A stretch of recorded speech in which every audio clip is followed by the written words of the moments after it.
Hai semua, salam sejahtera Malaysia. Selamat datang ke channel Fels Lifestyle. Saudara-saudara, tuan-tuan dan puan-puan semua, kita digemparkan sebelum ini dengan sebuah kabar angin. Satu kabar angin ataupun desas-desus ingin menggulingkan kerajaan Datuk Seri Anwar Ibrahim. Bahkan Perdana Menteri sendiri mengakui memang ada konspirasi untuk menjatuhkan kerajaan. Namun Datuk Seri Anwar Ibrahim optimis bahawa gerakan itu sudah menjadi kebiasaan untuk didengar oleh ramai orang. Namun beliau yakin kepimpinannya masih berada di tunjang yang betul. Nah, tuan-tuan dan puan-puan semua, tiba-tiba kita mendengar lagi sebuah kenyataan yang mengejutkan. Seperti yang kita tahu, Raja Petra bin Raja Kamarudin. Nah, memang satu ataupun antara individu yang asyik mengkritik kerajaan, mengkritik pimpinan Datuk Seri Anwar Ibrahim. Bahkan Raja Petra sendiri pernah membuat kenyataan bahawa kerajaan PHBN melalui pintu belakang Istana Negara, dan saya pasti ramai yang tidak setuju dengan kenyataan Raja Petra ini. Ada juga bertanya kepada Raja Petra di ruangan komen, terutamanya di Twitter. Raja Petra berkata, Raja Petra ini kuat menyalak tapi takut balik Malaysia. Nah, akhirnya, saudara-saudara, tuan-tuan dan puan-puan semua, setelah kita digemparkan dengan plot tumbangkan Anwar, hari ini ataupun terkini, entry terkini dari Raja Petra bin Raja Kamarudin melalui Twitternya, menurut Raja Petra, Perdana Menteri 1, 3, 4, 5, 6, 7, 8, dan 9 semua disingkir melalui konspirasi. Hanya PM2 mati sebelum sempat disingkir. Jadi, apa salah sekiranya PM10 juga disingkir? Nah, akhirnya Raja Petra bin Raja Kamarudin dengan beraninya membuat kenyataan ini, dan saya amat tidak setuju. Kenapa tiba-tiba nak singkirkan Datuk Seri Anwar Ibrahim, Perdana Menteri Malaysia yang ke-10 ini, sedangkan dalam, saya boleh katakan, pimpinan Datuk Seri Anwar Ibrahim setakat ini berada di dalam landasan yang baik, landasan yang betul. Jadi, takkanlah kita nak PRU lagi kan? Takkanlah tiba-tiba nak tubuh kerajaan baru lagi. Jadi, dalam entry terkini Twitter Raja Petra, banyak komen yang menarik yang saya ingin kongsikan kepada anda. Dalam entry terkini ini, Raja Petra bin Raja Kamarudin. Ada yang kata, singkir apa? PM4 letak jawatan. PM4 letak jawatan, PM5 bersara, PM6 kalah PRU ataupun disabit bersalah, PM7 letak jawatan, PM8 cerit-birit hilang majoriti, dan PM ke-9 lembab tak bermaya. Itu menurut salah satu komen pengguna Twitter juga. Ada yang kata, PM4 dengan 7 tu kena singkir dengan siapa? Dia sendiri yang singkirkan dia sendiri, mabuka. PM8, taulah dia punca PM5 disingkir sebelum dia pula disingkirkan. Jadi, boleh je asalkan ada demokrasi, tapi tengah ekonomi sekarang dengan pelabur lari keluar masuk, lebih baik tunggu habis penggal, tak kisahlah sesiapa yang memerintah. Kita dah lihat apa yang terjadi bila politik tak stabil sebelum ini. Buat rugi negara dan rakyat. Nah, saya setuju dengan komen salah satu pengguna Twitter ini. Buat apa nak tukar-tukar lagi kerajaan pada waktu yang terdekat ini? Sedangkan Perdana Menteri Datuk Seri Anwar Ibrahim belum setahun pun, belum satu penggal pun memimpin negara sebagai Perdana Menteri. Jadi, saudara-saudara, dalam satu komen lagi yang kata, Raja baliklah Malaysia, takut ke kena singkir nanti balik.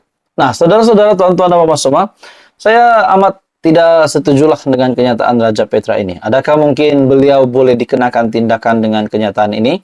Ataupun mungkin beliau juga bersama-sama di dalam gerakan yang kononnya kabar angin sebelum ini, plot tumbangkan Anwar. Adakah mungkin Raja Petra pun bersama-sama di dalam gerakan tersebut? Nah, itu menjadi persoalan ramai. Jadi tuan-tuan dan puan-puan semua, apa komen anda? Teruskan bersama di dalam channel ini, info padu, info hangat disediakan di dalam channel ini. Jangan lupa tekan butang like, share, dan subscribe. Hai semua, salam sejahtera Malaysia. Selamat datang ke channel Fels Lifestyle. Tuan-tuan dan puan-puan, satu lagi isu panas tergempar hari ini. Bagi saya ini pasti sebuah berita yang pasti bakal mengejutkan Perdana Menteri Datuk Seri Anwar Ibrahim dan seluruh kepimpinan ahli parlimen dan menteri-menteri di dalam Kabinet Kerajaan Perpaduan. Terdapat satu pihak, saya tidak pasti ini persatuan ataupun persekutuan atau macam mana, tapi yang pasti ini saya rasa satu pihak yang menyuarakan ketidakpuashatian mereka kepada Perdana Menteri, kepada pimpinan Datuk Seri Anwar Ibrahim. Ini menyentuh berkenaan dengan kos sara hidup rakyat, berkaitan dengan isu perkauman. Dan seolah-olah pihak ini, saya boleh katakan, memberikan satu ugutan kepada Perdana Menteri. Jadi dalam satu artikel ini, tuan-tuan dan puan-puan, dari Sinar Harian, SAMM bakal adakan mobilisasi jika Perdana Menteri tak respon. Nah, sebelum ini juga kita digemparkan dengan sebuah gerakan ataupun plot yang kononnya ingin menggulingkan Datuk Seri Anwar Ibrahim.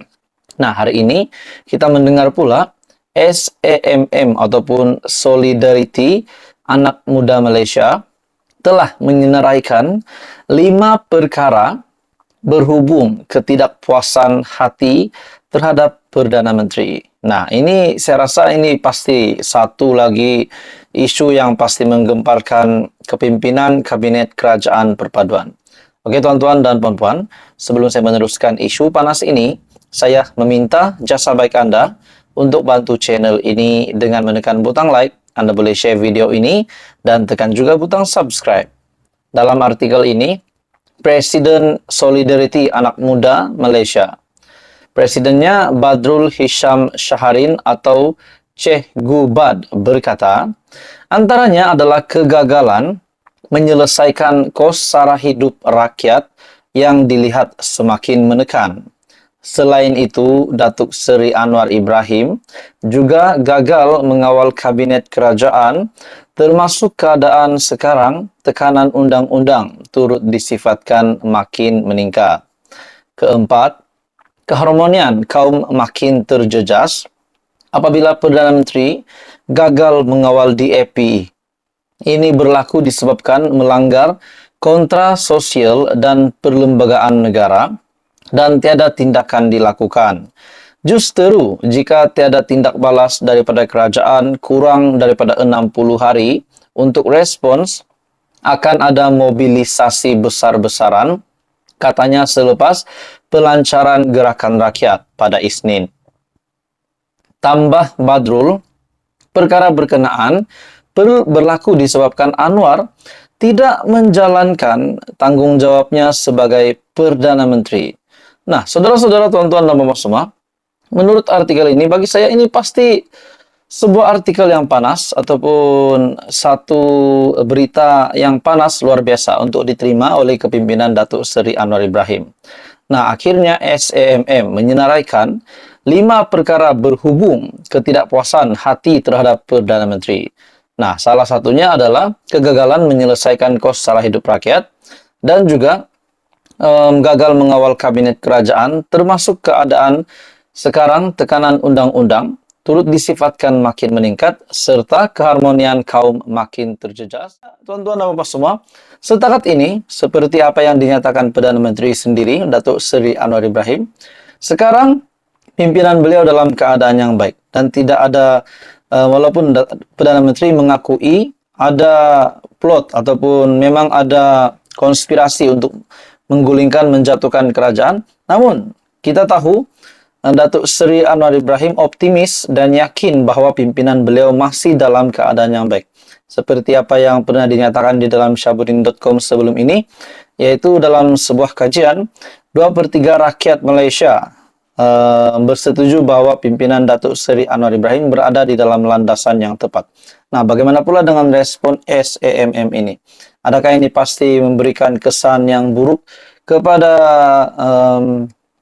kepimpinan kerajaan Datuk Seri Anwar Ibrahim dan kepada Kabinet Kerajaan Perpaduan, terutamanya ahli parlimen ataupun parti DAP di dalam Kerajaan Pakatan Harapan UMNO ataupun PHBN ini. Nah, apa komen Anda, tuan-tuan dan puan-puan? Bagi saya ini pasti satu lagi isu yang panas, di mana artikel ini bertajuk SAMM bakal adakan mobilisasi jika PM tak respon. Teruskan bersama di dalam channel ini, info padu info hangat disediakan di dalam channel ini.